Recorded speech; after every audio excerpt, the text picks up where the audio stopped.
Bom dia a todos! Hoje iniciaremos mais uma aula de Fisiologia Geral e o tópico de hoje é Sistema Nervoso Sensorial, onde mais propriamente dito nós trabalharemos com as sensações somáticas. O que são as sensações somáticas? São mecanismos neurais responsáveis pela aquisição da informação sensorial que passa por todo o corpo. Então, gente, sensações somáticas é como a gente vê o mundo externo, como a gente recebe a informação do mundo externo. Por exemplo, eu enxerguei uma árvore, certo? O que eu estou sentindo? O que eu estou recebendo? Luzes, né? Fótons de luz que entram na minha retina e que são processados. Alguém encostou em mim, o que eu estou sentindo? Tato. Então, é a maneira como a gente percebe o mundo e quando a gente recebe as informações do mundo. Além disso, essas sensações somáticas também estão relacionadas com o que acontece dentro de nós. São as informações também do nosso corpo interno. Aumentou minha pressão arterial, diminuiu. Então, são a maneira como as informações vão entrar no meu sistema nervoso. Essas sensações somáticas, gente, elas são divididas em dois grupos, no sistema somatosensorial e nos receptores sensoriais dos sentidos especiais. O sistema somatosensorial, ele é composto pelo tato, dor, temperatura e propriocepção. Propriocepção é uma sensação de posição. Então, essa sensação, a gente vê como o meu corpo está no espaço. Por exemplo, essa mulher está com a perna para cima, então o sistema nervoso dela está recebendo essa informação que a mulher está com a perna para cima. E os receptores sensoriais dos sentidos especiais são a visão, audição, gustação, olfação e também é classificado aqui dentro o equilíbrio. Uma coisa importante nós vermos nestas sensações somáticas é que quando nós lidamos com as sensações somáticas relacionadas aos sentidos especiais, todos os receptores estão localizados na região da face. Visão, audição, equilíbrio, gustação e olfação. Já quando nós estamos falando no sistema somestésico, no sistema somatosensorial, todos os receptores eles estão localizados ao longo de todo o corpo. Nós temos receptores para o tato, na face, no pé, na perna. Para dor também na face, para temperatura na face, na perna, na mão. Então, eles são distribuídos ao longo de todo o corpo. Além disso, nós temos também esse tipo de receptor nos órgãos internos. Eles percebem, então, estímulos originados também das vísceras. Então, os receptores somatosensoriais, eles percebem estímulos em qualquer parte do nosso corpo. Claro que nós vamos ter uma variação na quantidade de receptores nas diferentes partes e no tipo de receptor que nós temos ali. Mas nós temos receptores do sistema somatosensorial em todas as regiões. Começamos, então, agora falando das sensações somáticas do sistema somatosensorial, começando a estudar as sensações táteis, tá? Gente, para começar a trabalhar com tato, nós precisamos definir três coisas. O que é uma sensibilidade tátil, o que é uma sensação de pressão e o que é uma sensação de vibração. A sensibilidade tátil, ela vai resultar de estimulação dos receptores para o tato na pele ou nos tecidos imediatamente abaixo da pele. Então, são deformações que vão ocorrer na pele ou em tecidos logo abaixo. Por exemplo, essa criança está botando a mão na água. Ela está sentindo a água, ela está sentindo a areia aqui embaixo. Então, o que nós estamos tendo? Leves deformações na pele, mecânicas, né? Que fazem com que estimule os receptores sensoriais do tato, levando a informação para o córtex cerebral de que tem algo tocando na mão, tem algo tocando no pé da criança. Já quando nós estamos falando de sensação de pressão, nós estamos falando de deformações dos tecidos mais profundos. Nós temos alterações mecânicas que ocorrem em tecidos mais profundos. Por exemplo, quando nós falamos em pressão arterial, nós estamos falando do estímulo mecânico que o sangue faz nas artérias. Então, aquela alteração, aquela deformação da artéria em decorrência da passagem do sangue. Tá? Não necessariamente essa deformação, gente, é uma coisa patológica. Tá? Sim, o simples passar do sangue faz a artéria abrir um pouco e fechar. Isso é sentido pelo nosso sistema nervoso central. E a sensação de vibração é uma ocorrência de sinais preditivos e rápidos, quer dizer, sinais repetitivos e rápidos, quer dizer, que nós temos sinais que vão se repetindo numa determinada frequência, fazendo com que várias vezes o receptor ele vai ser estimulado. Então, nós podemos dividir então, as sensações táteis de acordo com a localização do receptor, bem como com a frequência com que o estímulo é aplicado sobre esse receptor. Quanto aos receptores táteis, tá? Nós temos vários tipos de receptores táteis e esses receptores táteis eles estão, como eu falei anteriormente, localizados em todo o nosso corpo. Esses receptores, gente, uma mesma região pode ter mais de um receptor tátil, tá? E a quantidade que tu tem também varia. Por exemplo, a região das mãos, da ponta dos dedos, nós temos receptores diferentes e mais receptores comparado com a região das costas. Por quê? A sensibilidade é maior na região das mãos. Porque a função da mão é diferente da função das costas. Então, agora eu vou começar a detalhar cada um desses receptores sensoriais. Tá? Começamos pelas famosas terminações nervosas livres. As terminações nervosas livres são essa estrutura aqui, que eu estou representando aqui. O que eu mostro nessa estrutura aqui? Nós temos uma terminação nervosa chegando e ela está livre. Comparado com essa, o que eu tenho aqui? Uma cápsula. Essa aqui é encapsulada, essa aqui não é encapsulada. Então, simplesmente terminou a fibra nervosa, nós temos ali onde vai ser o estímulo. Elas encontram-se em toda a pele e em outros tecidos, tá? Elas detectam estímulos mecânicos grosseiros, como o tato protopático. O tato protopático é o tato grosseiro. Eu não consigo definir exatamente onde é o sinal. Eu sei que tem algo me encostando, mas não consigo definir exatamente. Ela está muito relacionada, gente, com dor e temperatura. Eu ainda destaco aqui a dor, porque as terminações nervosas livres são os tipos de receptores encontrados nos receptores da dor. Depois disso, nós vamos para o corpúsculo de Meissner. O corpúsculo de Meissner, gente, é essas três estruturas roxas aqui, tá? Esse corpúsculo de Meissner, gente, ele é presente na pele glabra, abundante na ponta dos dedos e nos lábios. O que quer dizer isso? O que isso nos mostra? Que esse corpúsculo de Meissner ele está presente em regiões onde nós temos alta sensibilidade. São regiões em que eu consigo discriminar facilmente dois pontos. O que eu quero dizer com isso? Se eu pegar duas agulhinhas e botar na minha ponta do dedo, só encostar, eu consigo definir exatamente que eu tenho duas agulhas. Agora, se eu fizer essa mesma ação nas minhas costas, com essa mesma distância, muitas vezes nós não conseguimos definir que são duas agulhas. Por quê? Porque nessa região do dedo tem uma maior sensibilidade. Tá? Eles são sensíveis a movimentos de objetos na superfície da pele e a vibração de baixa frequência. E além disso, uma coisa importantíssima, eles são inervados por fibras nervosas mielinizadas grossas. O que isso vai nos refletir? Que a velocidade de condução do impulso nervoso desencadeada por uma estimulação desses receptores, dos corpúsculos de Meissner, é alta, fazendo com que o sinal chegue mais rapidamente no sistema nervoso, né, no córtex somatosensorial, e ele vai ser processado mais rapidamente. Então ele chega mais definido. Eu consigo definir exatamente o ponto onde foi aplicado o estímulo.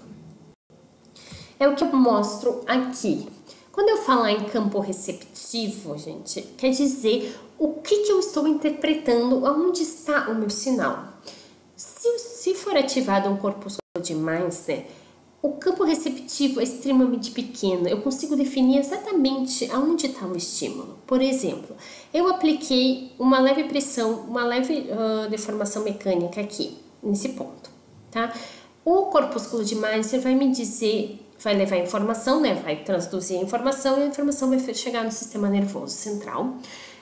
no cérebro. E o cérebro vai conseguir definir exatamente que o ponto onde foi aplicado foi aqui.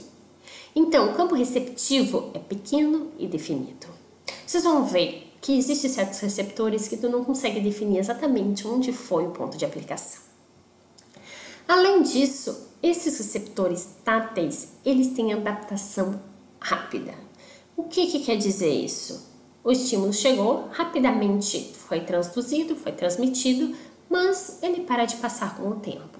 Porque o organismo notou, não precisa continuar informando o cérebro de que temos esse estímulo, certo? Associados com compúsculos de Meister, nós temos os discos de Merkel.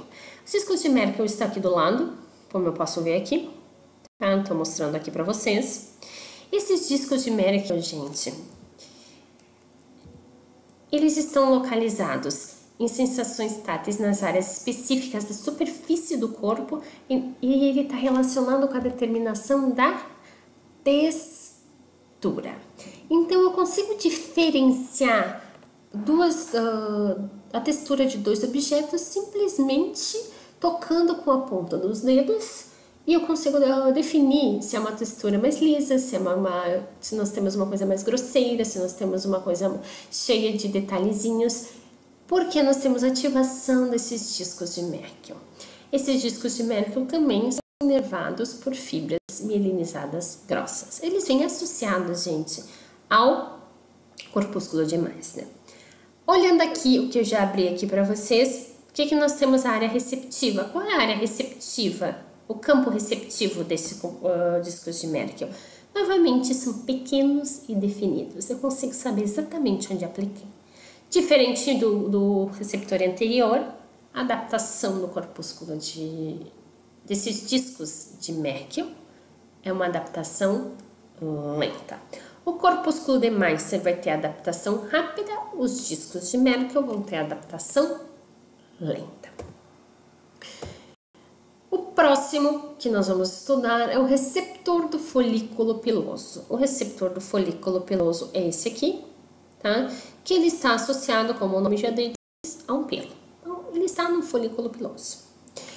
Quando é que nós temos a ativação desse receptor do folículo piloso? Quando nós vamos ter uma movimentação do pelo. Então, o pelo se movimentando para cá ou para cá faz com que ative, faz com que ocorra a transdução do sinal nesse receptor do folículo piloso. Tá? Ele vai detectar movimentos de objetos na superfície do corpo ou o contato inicial do objeto com o corpo. Então, algo caminhando que leve a movimentação de pelos na minha pele faz com que ative o receptor do folículo piloso. Eu passando a mão no meu braço faz com que ative o receptor do folículo piloso. Esse receptor, ele é um receptor de adaptação rápida. O próximo que eu vou falar para vocês é o corpúsculo de Ruffini. O corpúsculo de Ruffini, como eu mostrei aqui para vocês, ele está localizado na região mais interna. Então, a figura já mostra que ele é localizado em camadas mais profundas da pele e também nos tecidos internos. A função dele, então, é ver deformações mecânicas que ocorrem nesses tecidos mais internos, nessas regiões mais profundas da pele. Né? Aqui nós ampliando um pouco, eu posso ver um corpúsculo de Ruffini, aqui assim, e eu vejo aqui o campo receptivo do corpúsculo de Ruffini. A gente pode ver que ele é diferente dos receptores anteriores. O ponto de aplicação é aqui, onde eu estou apontando com o mouse. Só que o meu cérebro, ele percebe que existe alguma alteração em toda essa área aqui assim, fazendo que seja uma área grande e vaga. Então, eu não consigo definir exatamente o ponto de aplicação onde ocorreu o estímulo nesse corpúsculo de Ruffini. Além disso, ele é um receptor de adaptação lenta. E para finalizar, nós vamos ter o corpúsculo de Pacini. Esse corpúsculo de Pacini, gente, é essa região aqui, tá? A região aqui não, é esse receptor aqui que eu estou mostrando aqui para vocês. Esse corpúsculo de Pacini, ele está abaixo da pele ou nos tecidos mais profundos das fáscias, e ele está relacionado com a detecção de vibração. Sensações vibratórias, então, são determinadas pelo corpúsculo de Pacini. A área receptiva do corpúsculo de Pacini, como é mostrado aqui, gente, é extremamente ampla. Então, eu não consigo definir exatamente onde está acontecendo. O sinal realmente está sendo aplicado aqui, o estímulo. Entretanto, o meu cérebro está interpretando como toda essa região da minha mão. Mostrando, então, que que é o que a gente chama o campo receptivo, a definição do meu sinal, ela não é muito precisa. E ele é um receptor de adaptação rápida. Tá? Então, quais são os receptores que nós temos de táteis? É o disco de Merkel, terminações nervosas livres, corpúsculo de Meister, receptor do folículo piloso, corpúsculo de Pacini e corpúsculo de Ruffini. Esses receptores, então, eles vão estar acoplados a fibras nervosas. Então, quais são as fibras nervosas associadas, então, aos receptores táteis? Antes de eu entrar nas fibras dos receptores táteis, eu vou relembrar as diferentes fibras que nós temos. Nós temos, gente, fibras amielínicas, que é a fibra do tipo C, e mielinizadas, que é a fibra do tipo A. Tá? E mielinizadas ainda são divididas em A delta, beta e alfa. O que representa isso? A mielina, ela vai interferir na velocidade de condução do impulso nervoso. Fibras mielinizadas têm uma maior velocidade de condução do impulso nervoso que fibras amielínicas. Além disso, nós temos que as fibras A-alfa são maiores ou mais grossas que a beta, que são mais grossas que a delta, que são mais grossas que a C. Então, o calibre axonal, ele aumenta neste sentido aqui, em direção a alfa. Novamente, o calibre axonal está relacionado com a velocidade de condução. Então, quanto maior o calibre axonal, maior a velocidade de condução do impulso nervoso. Fazendo com que a velocidade de condução aumente neste sentido que eu estou mostrando aqui, da C para A. A C é com menor velocidade de condução, a alfa com maior velocidade de condução. Tá? Por que eu estou explicando isso, gente? Porque isso vai interferir na resposta que eu vou ter ao estímulo do meu receptor sensorial. Se eu estimular um receptor sensorial associado à fibra C, nós vamos ter uma resposta mais difusa, mais grosseira, que é o caso das terminações nervosas livres. Terminações nervosas livres estão, em alguns casos, associados à fibra C. A resposta que nós temos é uma resposta difusa, por exemplo, um tato grosseiro patopático, que a velocidade de condução do impulso nervoso é mais lenta. Já terminações de Ruffini estão associadas a fibras A delta. Se nós lembrarmos do campo receptivo das terminações de Ruffini, ela tem um campo receptivo vago e grande. É um campo maior, fazendo com que o nosso sinal não seja tão preciso, não consiga determinar onde está exatamente o estímulo. Fibras do tipo A delta, velocidade de condução intermediária, certo? Do impulso nervoso. Já aquelas que eu consigo, aqueles receptores onde eu consigo definir exatamente onde foi aplicado, que tem um campo receptivo pequeno, são associados a fibras A beta, que são eles corpúsculo de Meister, receptores de Merkel e discos ou receptores do folículo piloso. Continuando, então, o que nós vimos até agora? Nós temos as sensações táteis. As sensações táteis, nós temos diferentes tipos de receptores associados às sensações táteis que vão determinar diferentes estímulos, que vão perceber diferentes estímulos. Depois disso, nós vamos para a próxima sensação somática, que são as sensações de posição. O que é uma sensação de posição?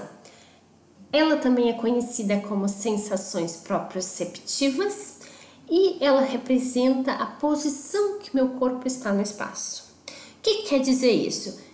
Olhando essa figurinha aqui, o que essa sensação de posição mostra? Que este meu braço está dobrado, esta minha perna está dobrada, esta está esticada. tá? Então ele consegue definir a angulação dos meus, das minhas articulações, dos meus membros, como é que está a rotação do meu corpo. Além disso, ela consegue definir se eu estou caminhando ou se eu estou correndo. Então, a velocidade de movimento. Então, ela vai conseguir definir a angulação que o meu corpo tá e vai definir se ele está se movimentando ou não. Mas, propriamente dito, ela vai definir se o meu músculo está contraído, se o meu músculo está relaxado, se o meu braço está para trás, se o meu braço está para frente. Ela é dividida em sensações de posição estática, então estático, parado. É a percepção consciente da orientação das diferentes partes do corpo relacionada. Então, ela aí define, como mostrar na figura, que essa perna está para cima, tá? E a sensação de velocidade de movimento, ela também consegue definir que essa perna está para cima, mas ela está em movimento. Ela vai, logo ela vai estar aqui na frente. Então, eu estou variando a contração dos meus músculos. Então, o que é essa sensação de posição? É a percepção da posição dos meus diferentes partes do meu corpo. E ela vai depender do conhecimento dos graus de angulação de todas as articulações, em todos os planos e de sua velocidade de variação. Nós temos dois receptores associados a essa sensação de posição, que é o fuso muscular, como o nome já diz, ele encontra-se dentro dos músculos, e o órgão tendinoso de Golgi, que está nos tendões. O fuso muscular, gente, ele está relacionado com a alteração do comprimento do músculo, tá? A velocidade de variação desse comprimento. Então, ele consegue ver se o meu músculo está relaxado ou se o meu músculo está contraído. E ele consegue ver se isso está variando muito rapidamente ou se isso não está variando muito rapidamente, se eu estou parado. Então, ele vai detectar realmente o comprimento deste músculo, tá? E ele também vai detectar a angulação da articulação.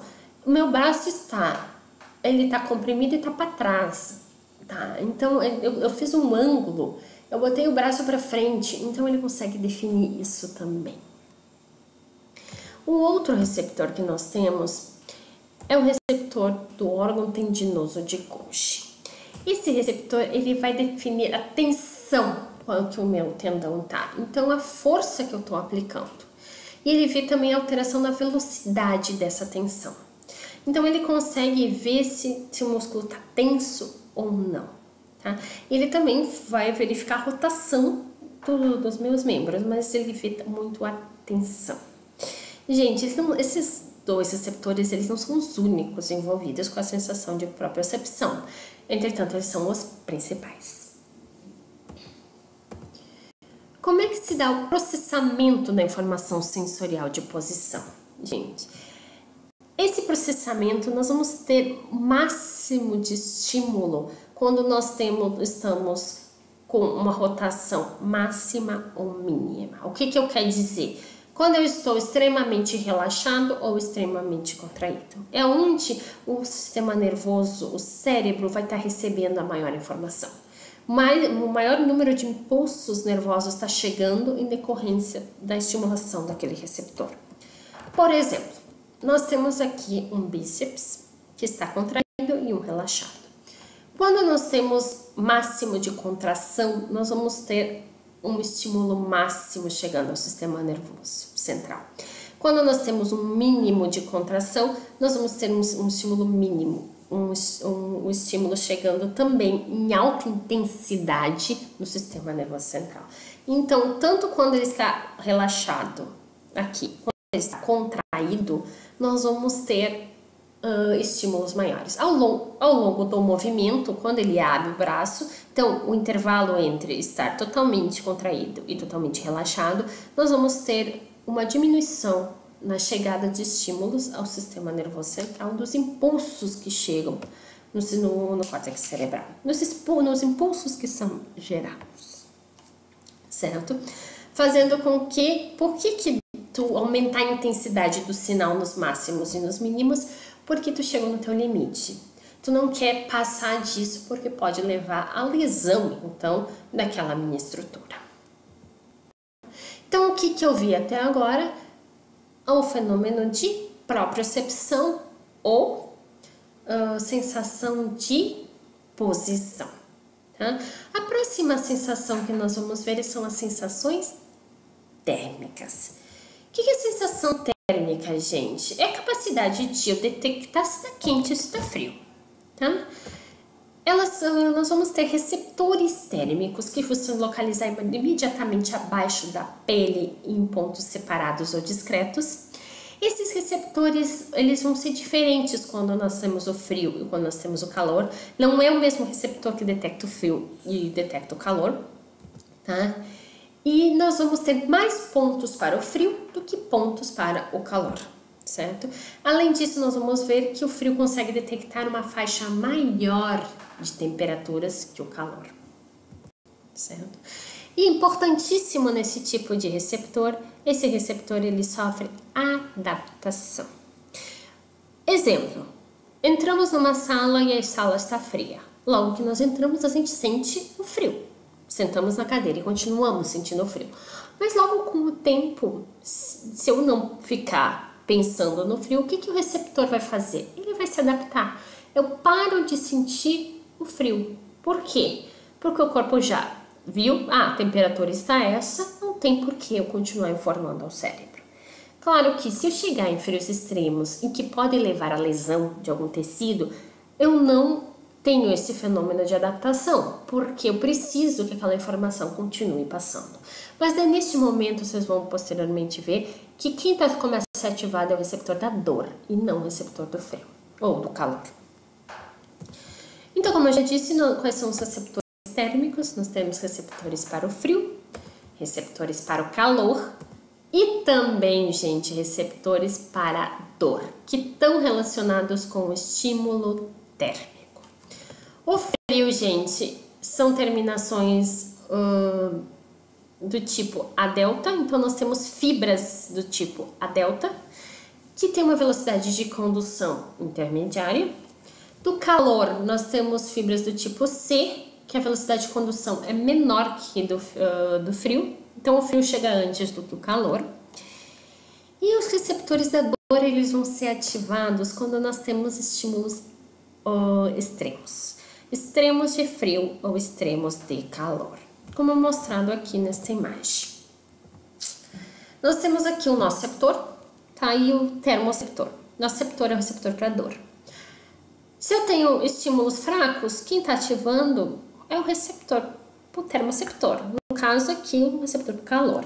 Tá? Quanto maior o estímulo, maior a intensidade do sinal que vai ser passada, que vai chegar no sistema nervoso.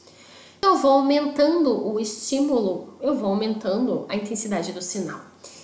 Entretanto, a intensidade do estímulo maior, mais impulsos vão chegando no sistema nervoso.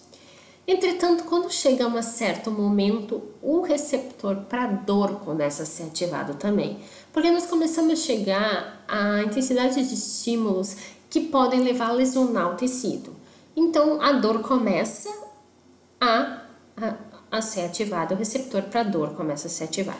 Então, tu pode ver que a partir daqui de 45 graus, o receptor de temperatura, ele não aumenta mais a passagem, ele não aumenta mais o impulso que ele está gerando, ele fica sempre na mesma intensidade. Já quem é que é ativado propriamente dito? O receptor para dor, noceptor. O termoceptor, gente, ele se adapta, o receptor para dor não se adapta. Então, o receptor para dor, ele vai ficar mostrando que tem alguma coisa ali até o estímulo parar, certo?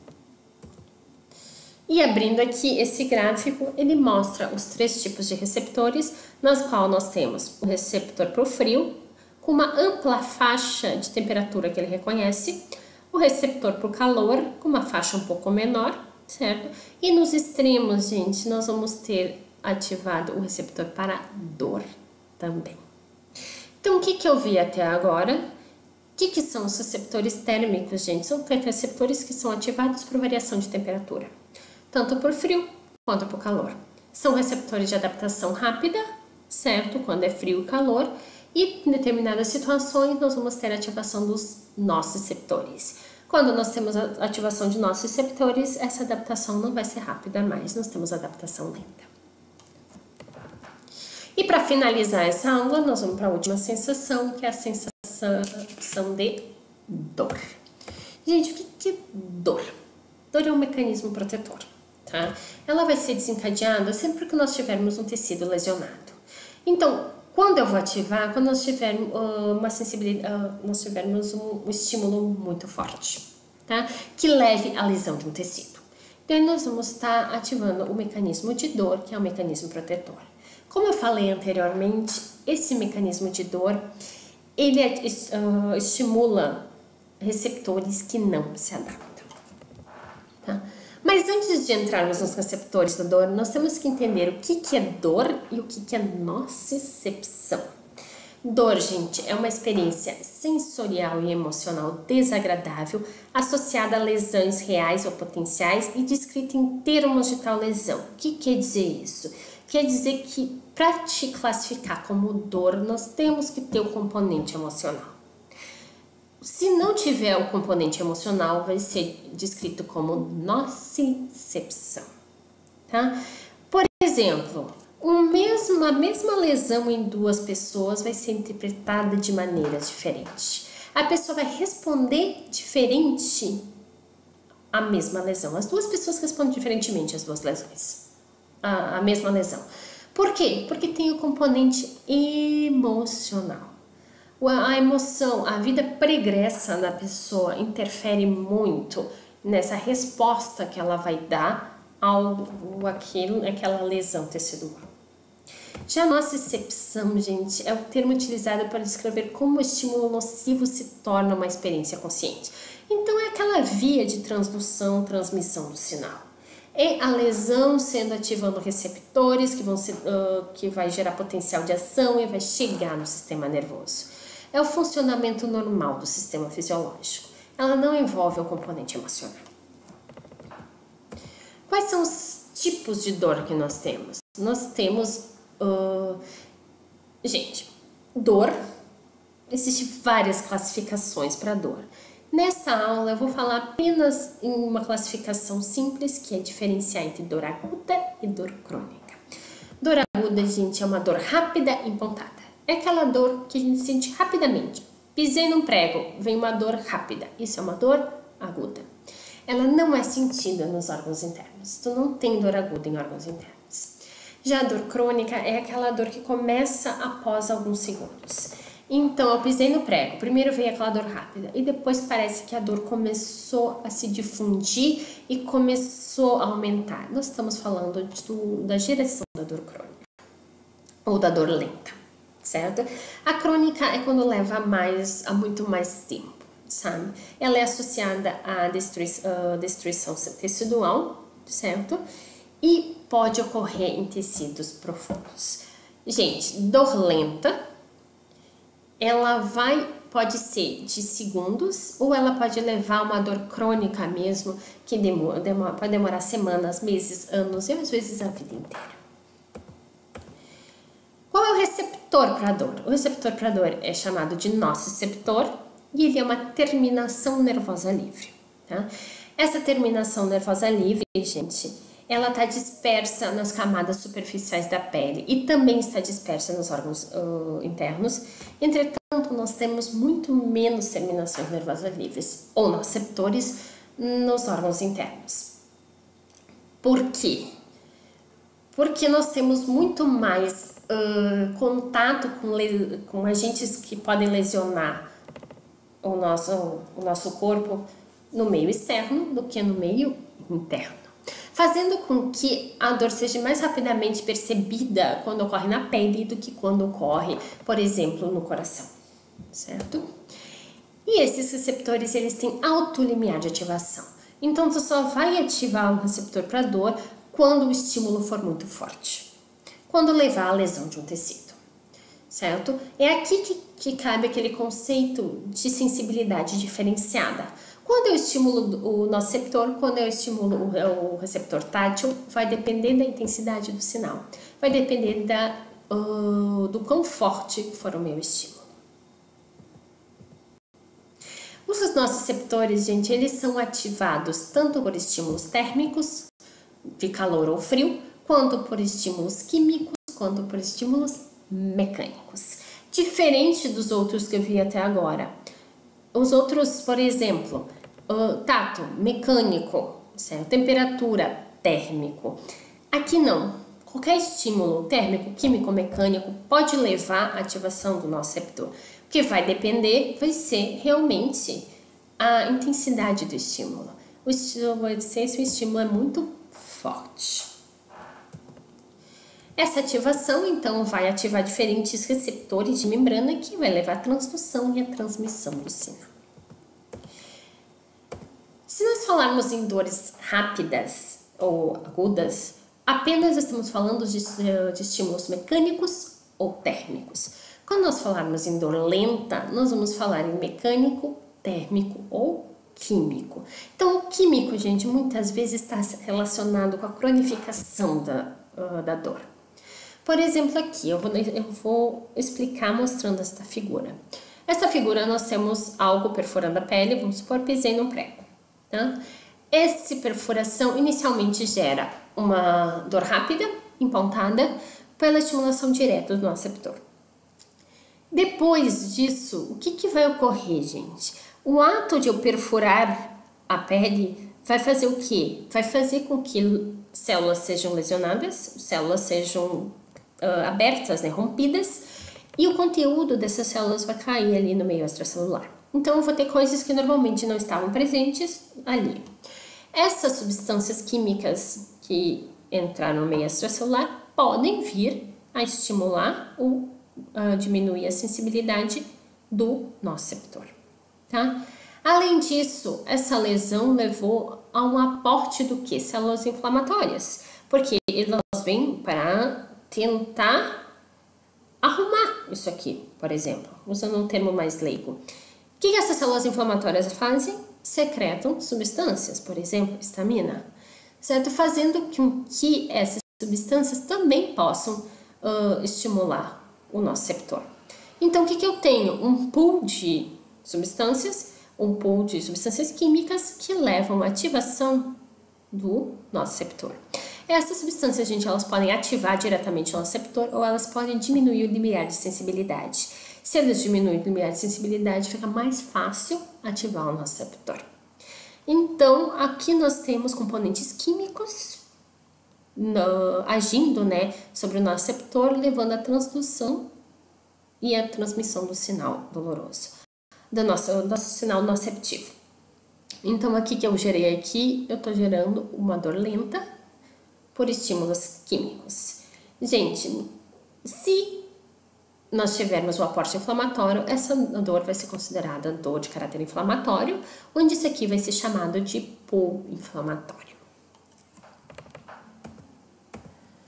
Quais as fibras nervosas associadas à dor? Nós temos fibras nervosas do tipo A delta, que está relacionada à dor rápida e pontual, e fibras nervosas do tipo C, que está relacionada à dor lenta e crônica. Então, gente, as fibras A delta têm a velocidade de condução maior do que as fibras C, fazendo com que o sinal ele chegue mais rapidamente ao sistema nervoso central, mas ao mesmo tempo ele decai mais rapidamente, que é a dor empontada, aquela dor inicial rápida. Já as fibras do tipo C estão relacionadas à dor lenta ou crônica, onde a velocidade de condução do sinal é menor, ou do impulso nervoso é menor, fazendo com que, olha esse gráfico aqui, o estímulo foi aplicado aqui, aumentou a intensidade, então ela foi aumentando lentamente e lentamente diminuindo, dando aquela sensação de uma dor lenta e, em muitos casos, de uma dor crônica. Então, só resumindo, quais as fibras? Se for uma dor rápida, A delta, se for uma dor lenta, C. Como é que se dá as fases da nocepção? Gente, aqui nós temos um exemplo de um estímulo doloroso no qual nós vamos ter uma lesão por algum estímulo térmico. Então, leva a lesão de algum tecido que vai fazer com que estimule o nosso noceptor. O que o noceptor vai fazer? Nós vamos ter a transdução do sinal. O que quer dizer isso? O estímulo térmico foi transduzido a um estímulo elétrico, a uma corrente elétrica. Essa corrente elétrica, então, agora vai passar através de gerações de potenciais de ação ao longo de toda a minha via, tá? E vai ascender para o córtex somatosensorial. Esse fenômeno é chamado de transmissão, tá? Lembra? Entre os neurônios, transmissão sináptica. Então, nós temos a transmissão do impulso nervoso. Então, o impulso ele vai percorrer os vários neurônios até chegar no seu destino final. E quando ele chega no destino final, que aqui eu estou mostrando no córtex somatosensorial, o que o córtex somatosensorial vai fazer? Ela vai pegar esse estímulo elétrico que vem chegando, através de correntes elétricas, e vai interpretar esse sinal. Então, o que ele vai fazer? Ele vai pegar aquela informação que está chegando e vai interpretar e perceber. E vai mandar uma informação de que nós estamos tendo um estímulo doloroso a partir de algum contato térmico, por exemplo, na mão. Tá? E na dor, gente, nós temos ainda uma quarta fase que é a modulação. A modulação nada mais é que a capacidade que o nosso corpo tem de modular a passagem desse impulso elétrico, desse impulso nervoso relacionado a processos dolorosos. Ele diminui, então, a transmissão dessa informação na nível de medula aqui. O que quer dizer? Ele consegue dar uma atenuada na informação que chega no cérebro para dar uma diminuída na dor, tá? Para dar uma diminuída na sensação dolorosa que a pessoa está tendo. Isso se dá através do que a gente chama de sistema analgésico endógeno. Então, endogenamente, nós temos um sistema analgésico que diminui, então, a dor em certos casos, onde ela se torna insuportável, onde é necessário que tu diminua o processo doloroso. E para finalizar, nós vamos falar em dor referida. O que é dor referida, gente? Dor referida é uma dor que ocorre, que a gente percebe em uma estrutura, tá? Entretanto, a lesão se dá em outra. Por exemplo, infarto do miocárdio, tá? Normalmente, um dos sintomas do infarto do miocárdio é uma dor no braço. Isso se chama dor referida. Onde é que aconteceu a lesão? A lesão ocorreu no coração e nós estamos sentindo a dor no braço. Por que isso ocorre, gente? Porque nós temos fibras nervosas viscerais vindo das vísceras, por exemplo, do coração, e fibras nervosas vindo da pele. Quando elas entram na medula, gente, essas fibras elas entram na mesma região da medula, onde elas vão passar para o neurônio de primeira ordem, segunda ordem e ascender por o meu córtex somatosensorial. Só que nesse processo aqui pode ocorrer meio que uma confusão, elas podem meio que se sobrepor neste momento aqui. Então as informações elas meio que se misturam na hora que elas entram na medula. Quando elas se misturam, tu pode ter um pouco da informação vinda das vísceras passando para esse lado, para a fibra nervosa da pele. Tá? E essa fibra nervosa, então, ela vai passar para o outro lado, né, da medula e ascender para o nosso córtex somatosensorial. Só que lembrem, gente, que fibras nervosas de dor viscerais são fibras do tipo C. E as fibras nervosas da pele, que vêm dos nossos receptores táteis, elas provavelmente são a delta ou a beta. Então, a velocidade de condução das fibras nervosas que vêm da pele é maior que das fibras nervosas viscerais, fazendo com que a informação das fibras nervosas da pele chegue antes. Então, o que o cérebro interpreta? O cérebro vai interpretar que existe algum componente doloroso, que existe alguma lesão na pele, no braço. Porque aqui ocorreu uma confusão, um pouco dessa informação acabou chegando aqui. Então vai chegar para o cérebro que na região do meu braço existe alguma lesão. Nós temos uma sensação dolorosa. Mas na verdade a lesão não ocorreu no braço, a lesão ocorreu no coração. Gente, esse tipo de dor referida é usado em muitos casos como diagnóstico médico, certo? Um dos diagnósticos que leva o médico a ver se a pessoa teve um infarto do miocárdio é essa dor referida no braço, tá? Mas não é só o coração, gente. Vários órgãos, eles têm essa dor referida, certo? Então, gente, o que é o processo doloroso? O que é a dor A dor é uma resposta que o nosso organismo dá a uma lesão, tá? Para dizer para o meu cérebro, gente, tem alguma coisa, cérebro, tá acontecendo alguma coisa errada. Dá uma olhada, tá? Ô, gente, o cérebro tá dizendo que tem alguma coisa errada, certo? Dando o estímulo doloroso. Importantíssimo, o nosso receptor não se adapta. Então, esse estímulo doloroso, ele vai ficar sempre chegando no meu cérebro, sempre sendo percebido e sendo interpretado e informando tem algo errado. Então, gente, por hoje acabou a nossa aula. Hoje nós vimos as sensações de tato, dor, propriocepção e térmica, certo? Qualquer dúvida pode mandar e-mail ou qualquer coisa assim. E muito obrigado. E até a próxima aula.